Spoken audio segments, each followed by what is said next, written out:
Stenography class परिवार को मेरा नमस्ते। आज क्लास हमारी 74 है, जिसमें आज से हम लोग रिवीजन शुरू कर रहे हैं।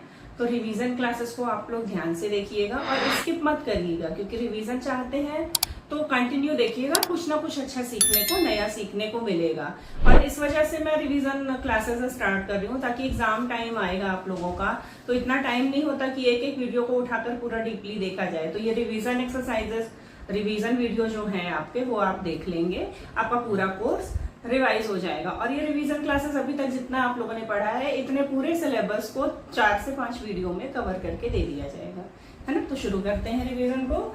आज का जो क्लास है उसमें हम लोग कुछ टॉपिक कवर करेंगे। जैसा कि बोला, शुरुआत से ही हम लोग लेंगे। तो पहला व्यंजन, दूसरा लेंगे हम लोग व्यंजनों को मिलाना, व्यंजनों को मिलाने के नियम। कुछ लोग अभी भी कुछ गलतियां करते हैं व्यंजनों को मिलाने में, उसको हम लोग ध्यान देंगे। फिर आता है हमारा स्वर।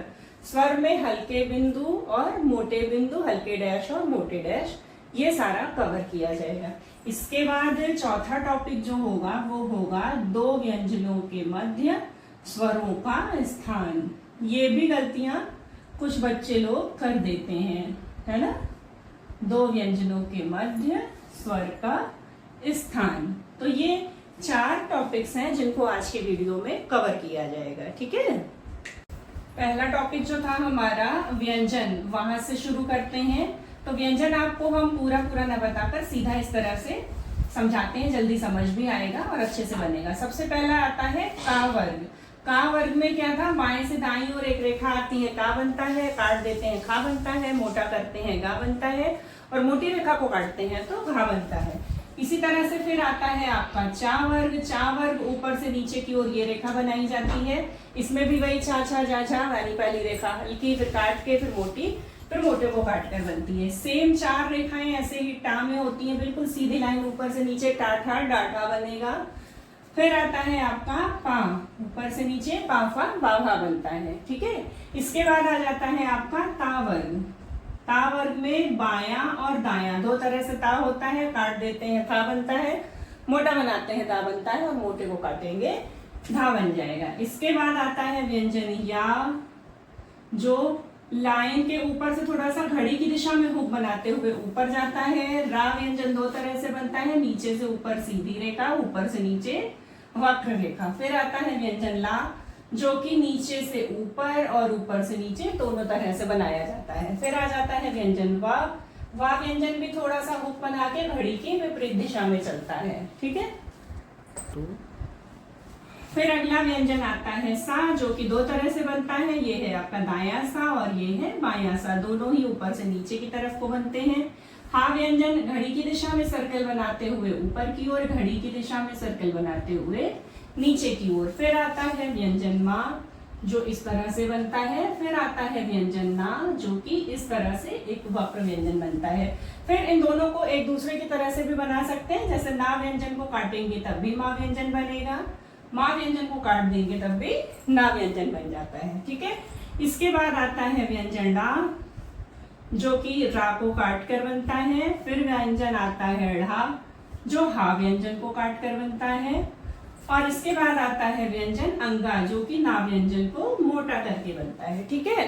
इसी के साथ एक चीज को और ध्यान दे लीजिएगा, अगर एक आपका सर्कल है उसे प्लस से कट करते हैं तो ये वाली जो आउटलाइन निकलती है सर्कल की, ये ला होती है, ये रा होती है, और ये दोनों सा हो जाते हैं। फिर इसी तरह से अगर कोई सर्कल है उसको क्रॉस से कट करेंगे तो ये वाला निकल आता है मा व्यंजन, ये ना, और ये दोनों बन जाते हैं ता व्यंजन। अगला टॉपिक आता है हमारा व्यंजनों को मिलाना। व्यंजनों को मिलाने में आपने बहुत सारे नियम पढ़े होंगे, लेकिन हम सभी नियम को ना बताते हुए जो मेन नियम है और जरूरी है उन्हीं को बताएंगे, ताकि फटाफट से रिवीजन होता चले। सबसे पहला नियम व्यंजनों को मिलाने में आता है कि जो हमारा पहला व्यंजन है वो लाइन पर आके खत्म होगा। दूसरा, अगर नीचे आने वाला है नीचे जाएगा, ऊपर जाने वाला है ऊपर जाएगा। समतल व्यंजन है तो समतल रहेगा, यानी कि पहला जहां खत्म होगा दूसरा वहीं से शुरू होगा। और जब तक पूरी आउटलाइन नहीं बन जाएगी, पेन को कॉपी के ऊपर से या पेंसिल को कॉपी के ऊपर से हटाना नहीं है, ताकि पहला जहां खत्म है वहीं से दूसरा शुरू किया जा सके, ठीक है। ये हो गया पहला नियम। दूसरा नियम क्या कहता है, कि ये जो व्यंजन है आपके बनेंगे, उसके बाद जो काटने वाला व्यंजन है वो बाद में काटा जाएगा, साथ में काटा नहीं जाएगा। ठीक। तीसरा नियम कहता है आपका कि जब कोई समतल व्यंजन हो उसके तुरंत बाद नीचे आने वाला व्यंजन हो, पहला व्यंजन समतल फिर नीचे आने वाला, तो ये समतल व्यंजन लाइन के ऊपर बनाया जाएगा, नीचे आने वाला लाइन पर आके खत्म होगा। ठीक है। इसके बाद चौथा नियम होता है कि एक या एक से ज्यादा समतल व्यंजन हो उसके बाद नीचे आने वाला, तो चाहे ये सीन हो चाहे ये सीन हो, दोनों में सेम चीज हो रही है, तो इसमें भी ये समतल व्यंजन लाइन के ऊपर और नीचे आने वाला लाइन पर आके खत्म होगा। फिर इसके बाद आता है नियम आपका नंबर 5, जिसमें कि बताया जाता है कि अगर पहला व्यंजन आपका ऊपर जाने वाला है तो वो लाइन से शुरू होकर ऊपर जाएगा, इसके बाद नीचे आने वाला है तो नीचे आएगा, ऊपर जाने वाला है तो ऊपर जाएगा, समतल है तो सीधे चला जाएगा। ठीक। फिर छठा नियम आता है जब दो समतल व्यंजन ही आ जाए साथ में तो कैसे बनेंगे, जैसे का और फिर खा, मा ना ना। इसी तरह से जब एक ही वर्ग के दो व्यंजन लगातार आ जाए तो वो भी सीधे से बन जाते हैं, जैसे पा, फा, टा, डा, चा, झा, जो भी आ जाएगा इस तरह से जुड़ेगा। फिर कुछ व्यंजन है उन्हें जोड़ के बनाना बताते हैं आपको, जैसे या व्यंजन लगातार आए तो पहला जहां खत्म दूसरा वहीं से शुरू, इसी तरह से वा जहां खत्म दूसरा शुरू, हा दूसरा हा। ठीक है। और वक्र व्यंजन इस तरह से जोड़े जाते हैं, जैसे रर, लल, मम, नन, है ना। और अगर माँ ना या ना मा एक साथ आ जाएगा तो ऐसे जोड़ दिया जाएगा, मा ना मा, का ना। ठीक है। और एक चीज और समझ लीजिएगा इसी में कि अगर ये तो ऊपर जाने वाला नीचे जाने वाला सभी समझ लिया, अगर किसी शब्द में सिर्फ समतल व्यंजन है तो वो कैसे बनेंगे, पूरे लाइन पर बनेंगे, जैसे मक, नक, कन, मक, मन, है ना, इस तरह से।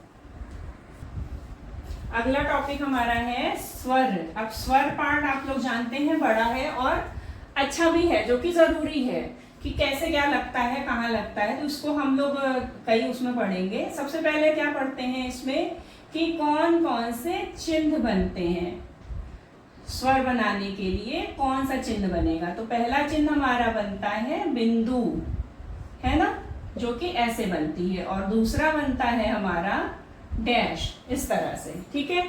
और स्वर कितने होते हैं हमारे, आशुलिपि में होते हैं 12 स्वर। ठीक। बिंदु हो गया, डैश हो गया, कितना होता है, 6 बिंदु होती है और 6 डैश होता है। हम सारा मिक्स करके बता रहे हैं, थोड़ा सा ध्यान देके समझते चलिएगा, है ना। और स्किप मत करिएगा, और फायदेमंद लगे वीडियो, अच्छा लगे तो लाइक कर दीजिएगा, और चैनल सब्सक्राइब नहीं किया है तो वो कर लीजिएगा। ठीक है। तो चलिए, बिंदु हो गए हमारे 2, हाँ, बिंदु हो गए हमारे 6 और डैश हो गए हमारे 6। ठीक। किस तरह से लगते हैं स्वर, मोटे बिंदु मोटे डैश, हल्के बिंदु और हल्के डैश। ठीक है। तो अब उसके बाद क्या होता है, दूसरा चीज कि स्थान, कितने स्थानों पर बनता है स्वर, तो स्वर बनता है 3 स्थानों पे। पहला स्थान होता है उसे कहते हैं प्रथम स्थान, दूसरे को कहते हैं द्वितीय स्थान, और तीसरे को कहते हैं तृतीय स्थान। First place, second place, third place भी आप बोल सकते हैं। ठीक है। यानी ये स्वर लगाने के 3 स्थान हो गए। ठीक। अब इसके बाद आता है आपका तीसरा कि व्यंजन के पहले और बाद में आने वाले स्वर। यहाँ पर आप लोग बहुत गलत करते हैं, इस चीज को अच्छे से ध्यान दीजिएगा। देखिए, स्वर का क्या है, व्यंजन के पहले भी आ सकता है, व्यंजन के बाद भी आ सकता है, लेकिन किधर आने पे किधर लगाना है वो चीज थोड़ी सी गलत होती है, उस पर ध्यान दीजिएगा। देखिए, जैसे आपके जो व्यंजन हैं वो या तो ऐसे वर्टिकल होते हैं या फिर हॉरिजॉन्टल होते हैं। वर्टिकल कौन से होते हैं, ऊपर से नीचे आने वाले या फिर नीचे से ऊपर जाने वाले। ठीक। और हॉरिजॉन्टल कौन से होते हैं, समतल व्यंजन, का, वर्ग, मा, ना और अंगा, ये सारे होते हैं समतल व्यंजन। ठीक। तो इसमें क्या है, अगर आपका स्वर पहले आता है तो बाईं तरफ लगेगा और पहले पढ़ा जाएगा, और स्वर अगर बाद में आता है, पहले व्यंजन आ रहा है, तो आप जो खड़ी रेखाएं हैं वर्टिकल, उनमें बाद में लगाएंगे स्वर तो स्वर बाद में पढ़ा जाएगा, यानी कि राइट हैंड साइड। इसी तरह से समतल व्यंजनों में ऊपर की तरफ लगेगा तो पहले स्वर पढ़ा जाएगा, नीचे की तरफ लगेगा स्वर तो स्वर बाद में पढ़ा जाएगा। अब देख लीजिए, इतना चीज समझ आ गई। चिन्ह कौन सा बनता है, स्थान कौन सा होता है, पहले किधर होता है, बाद में किधर होता है। ठीक है, अब आता है आपका मोटे बिंदु और डैश, मोटे बिंदु और डैश। ठीक है, देखिए 3 स्थान हुए, बिंदु बिंदु बिंदु, पहला दूसरा तीसरा। पहले स्थान पे बनता है बिंदु मोटा तो क्या पढ़ते हैं आ, दूसरे स्थान पे बनता है तो पढ़ते हैं ई, और तीसरे पे बनता है दूसरे पे बनता है तो पढ़ते हैं ए, तीसरे पे पढ़ते हैं ई। ठीक है, इसी तरह से 3 स्थान पे होता है आपका डैश, पहला दूसरा और तीसरा। ठीक है, पहले स्थान पे डैश आता है तो आ पढ़ते हैं, दूसरे स्थान पे डैश आता है तो ओ पढ़ते हैं, तीसरे स्थान पे आता है तो ऊ पढ़ते हैं।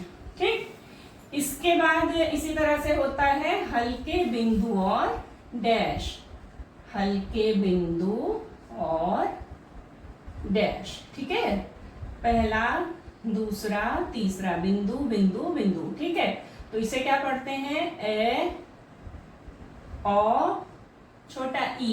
ठीक, और इसी तरह से अगर डैश आ जाता है तो पहले स्थान पे क्या पढ़ते हैं, आई, आई या फिर आई, दूसरे पे पढ़ते हैं अंग और तीसरे पे पढ़ते हैं ऊ। अब सभी स्वरों के हम देख लेते हैं उदाहरण आपके थोड़े थोड़े से। जैसे सबसे पहला स्वर आता है अ, तो मान लीजिए आपको लिखना है अब, तो क्या करेंगे, सबसे पहले व्यंजन बनाएंगे बा। अब बा व्यंजन क्या है, खड़ा व्यंजन है, तो इसमें पहले स्वर आ रहा है, किधर लगेगा, बाएं हाथ की तरफ, यानी कि यहाँ पर। और कौन सा स्वर है, आ किधर बनता है, बिंदु लगता है पहले स्थान का, तो यहाँ पर लगा देंगे बिंदु, बन गया अब। ठीक है, और ये बिंदु जो है वो मोटा बिंदु होगा, क्योंकि ये आ जो है वो मोटे बिंदु से लगता है, पहले स्थान का है तो पहले स्थान पे लगेगा। ठीक है, अब लिखते हैं, मान लीजिए एक। एक लिखने के लिए क्या करेंगे, सबसे पहले आपको व्यंजन बनाना होता है। व्यंजन बनाया का, अब स्वर कौन सा है, ए, पहले आ रहा है समतल व्यंजन, यानी ऊपर की तरफ लगेगा। कैसे बनेगा, मोटा बिंदु दूसरे स्थान पे, तो दूसरे स्थान पे बना दिया मोटा बिंदु। ठीक है, अब आप मान लीजिए लिखना है ईख। ईख के लिए क्या करेंगे, सबसे पहले व्यंजन बनाइए। जब भी स्वर होगा, कोई भी शब्द होगा तो पहले व्यंजन बनता है, बना दिया खा। अब ई का स्वर कैसा बनता है, तीसरे स्थान का मोटा बिंदु, तो व्यंजन से पहले समतल व्यंजन में ऊपर पहले होता है, लगा देंगे। ठीक है, फिर शब्द आता है आपका आम। ठीक है, आम कैसे बनाएंगे, व्यंजन बनेगा। अब आ कैसे बनता है, मोटा बिंदु बनेगा पहले स्थान पर, ऐसे। और एक चीज का ध्यान रखिएगा, व्यंजन के पास में लगेगा स्वर, बिल्कुल टच नहीं करा देना है, थोड़ा सा दूर बनाना है। और व्यंजन से टेढ़ा बनेगा, ये वाला 90 डिग्री बनता है। जैसे आपका ये व्यंजन है तो ऐसा स्वर लगेगा, ये व्यंजन है तो ऐसा। ये स्वर और व्यंजन के बीच का 90 डिग्री बनना चाहिए, लगभग लगभग, एग्जैक्ट तो नहीं बन पाएगा। ठीक है, फिर आता है और। और शब्द में क्या है, रा बनाएंगे, बन गया हमारा रा। रा से पहले ओ, दूसरे स्थान का मोटा डैश, बन गया ओ। फिर क्या आया, ऊ, ऊ ख, व्यंजन बनेगा खा। अब ऊ स्वर कहाँ आया, तीसरे स्थान का मोटा डैश, ऊख। ठीक है, आप देख लीजिए, जैसे हल्के बिंदु और डैश के भी थोड़े से एग्जाम्पल देख लेते हैं हम लोग। जैसे आता है आपका औ का, देख लेते हैं औरत। औरत में क्या करेंगे, रा बनाएंगे, ता बनाएंगे। औ का स्वर कहाँ आता है, दूसरे स्थान का बिंदु, रा से पहले आ रहा है, रा से पहले लगा देंगे, बन गया औरत। ठीक है, फिर अगला एग्जाम्पल देख ले, जैसे आता है अंचल, तो क्या बनेगा, चा और ला। अंक का स्वर कहाँ आता है, दूसरे स्थान के पहले, दूसरे स्थान का, व्यंजन के पहले है तो पहले लगाएंगे। इसी तरह से जैसे मोटे बिंदु और डैश के स्वर लगे थे, सेम उसी तरह से ये भी लग जाएंगे। पहले आएगा तो पहले लगेगा, बाद में आएगा तो बाद में लगा देंगे। अब ये देख लीजिएगा, ये सूत्र दिया हुआ है, स्वर को कैसे याद करेंगे। देखिए, आ रे री माँ चोर कूद गया, इस सेंटेंस को याद कर लीजिएगा। आ रे री यानी पहले 3 बिंदु मोटे डैश के, सॉरी मोटे बिंदु के स्वर हो गए। उसके बाद माँ चोर कूद, आ ओ ऊ, ये हो गए मोटे डैश वाले स्वर, और ये गया का कोई मतलब नहीं, सेंटेंस कंप्लीट है। इसी तरह से हल्के बिंदु और डैश के लिए है ए औरत इस, साहित अंचल उलट। ए मतलब जैसे पहले स्थान का बिंदु हल्का, ए स्वर के लिए इसी तरह से सारे आ जाएंगे। ठीक, अब देखते हैं दो व्यंजनों के मध्य स्वर का स्थान। दो व्यंजनों के मध्य का मतलब कि दो व्यंजनों के बीच में स्वर आ रहा हो। सबसे पहले व्यंजन है, फिर स्वर है, फिर व्यंजन है। ठीक है, जैसे आपका देखिए काम में क्या है, आ का स्वर पहले स्थान का है। कैसे लिखेंगे, का म, का के बाद आ का स्वर जहां आ रहा है पहले स्थान पे ही बना दिया जाएगा। फिर आया रोम में क्या है, ओ, दूसरे स्थान का स्वर। रा व्यंजन बनेगा, मा व्यंजन बनेगा, दूसरे स्थान पे ओ का स्वर लगा दिया जाएगा। फिर आया सीप, यहाँ पर जो नियम है उसको ध्यान देना है, जो आप लोगों का अक्सर गलत होता है। सीप में क्या करेंगे, सबसे पहले बना देंगे व्यंजन सारे। अब तीसरे स्थान के स्वर के लिए नियम होता है, जब दो व्यंजन के बीच में तीसरे स्थान का स्वर आएगा तो वो जिस व्यंजन के बाद है वहां न लगकर जिस व्यंजन के पहले आता है वहां लगाया जाता है, और तीसरे स्थान का है इसलिए तीसरे पे लगता है। जैसे देखिए सा के बाद ई था, लेकिन सा के बाद ई नहीं लगाया गया। पा से पहले था ना, तो पा व्यंजन से पहले लगा दिया गया। ठीक है, तो इस चीज का ध्यान रखिएगा। और कुछ शब्दों में देख लीजिए, कुछ लोग गलत करते हैं कि ये देखिए ईख तीसरे स्थान का स्वर आ गया तो क्या करते हैं, खा व्यंजन के बाद लगाते हैं, लेकिन ये दो व्यंजनों के बीच के स्वर के नियम था, ये यहाँ पर नहीं है। ये खा के पहले तो है लेकिन ई से पहले कोई स्वर नहीं है, इसलिए इसका ई जो है वो अपने स्थान पर बन जाएगा। इसी तरह से शब्द देखिएगा इमली, इसमें ई का स्वर भी तीसरे स्थान का है और ये वाला ई भी, लेकिन दो व्यंजनों के बीच में कोई भी ई का स्वर यानी कि तीसरे स्थान का स्वर नहीं है, इसलिए जो भी स्वर जहां आ रहे हैं अपनी ही जगह पर बनेंगे। अगले व्यंजन से पहले बनाने के लिए कोई नियम नहीं है। यहाँ पर देखिए जैसे ये ई है, माँ से पहले है, लेकिन यहाँ कोई स्वर नहीं है तो ये ई माँ व्यंजन से पहले लग जाएगा। फिर ये वाला ई, ये ला से बाद में तो है लेकिन इधर कोई व्यंजन नहीं है जिसके बीच में हो, तो ला के बाद ही लग जाएगा।